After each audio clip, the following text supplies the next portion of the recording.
Hello, today I'm going to be showing you how to use the Grackle Sheets extension for Google Sheets. Now this video assumes that you already have the Grackle Sheets extension, but if you don't, I've included a video in the upper right hand corner that'll show you how to find and access that extension. Just replace all the times it says Docs with Sheets. Now moving on and assuming that you have that extension, we are going to go into the Extensions button in the menu up top and find Grackle Sheets under our list of extensions. It's the only one I have. You might need to go find it in your list, but once you find it, you click launch and then we run the accessibility report immediately upon launch. Now there are several sections of things that Grackle Sheets might tell you need to fix. So we're going to start off with the Sheets section. First off, your Sheets document needs a proper title. So if for say I didn't have freshman year or first semester schedule in here and I just had untitled sheet, I might have to go put in a new title that accurately describes what's in this document. You might too.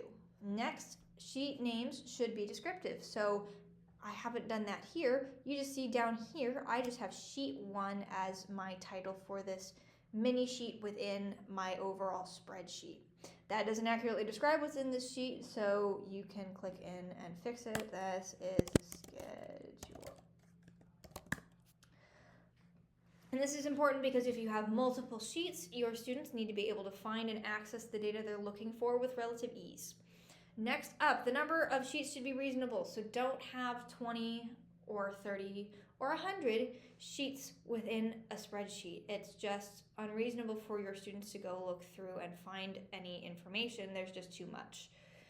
For a similar reason, avoid making sheets too large because it makes it hard for your students to parse the info they're trying to look for.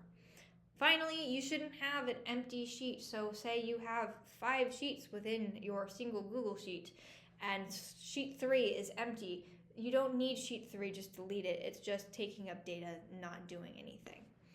Next up is the tables section. So to start off with, tables, like the one I have here, should have headers, and that's this row up top. When what this does, it describes to students using screen readers especially what each cell is a child of. And in this case, so Honors Integrated 2 here is a child cell of the class section in my header here, so you can tell that Honors Integrated 2 was a class I took.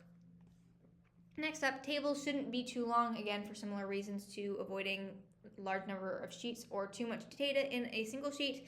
It makes it hard to parse if you have a really long table and your students are looking for a single specific thing. It can be kind of like looking for a needle in a haystack. Next up, the number of tables should be reasonable, again for a similar thing. Don't give your students too much to look for. It makes it excessively difficult for them. Next up, the use of merged and isolated cells is not recommended because it makes it hard for screen readers to accurately describe to students who are using them what's going on within a table. Next up, we have the images and charts classes, and these have the same issue within them. Images and charts should have alternate text, and what that's going to do is it has metadata that allows screen readers to describe images to a person with visual impairments. So if they have something within them that a student needs to be able to access to properly do their work, for example, they will be able to access it just as well as a student without disabilities. Finally, there is the contents section of Grackle Sheets. And for students with visual impairments or color blindness especially, it's important to use high color contrast so that they can actually see the words, and similar with avoiding fine print so they don't have to zoom in more than necessary or try to size up a document that they can't. Those are all of the various categories within the Grackle Sheets extension that it'll advise you to fix. Thank you for watching. Please email oit@pointloma.edu with any further questions.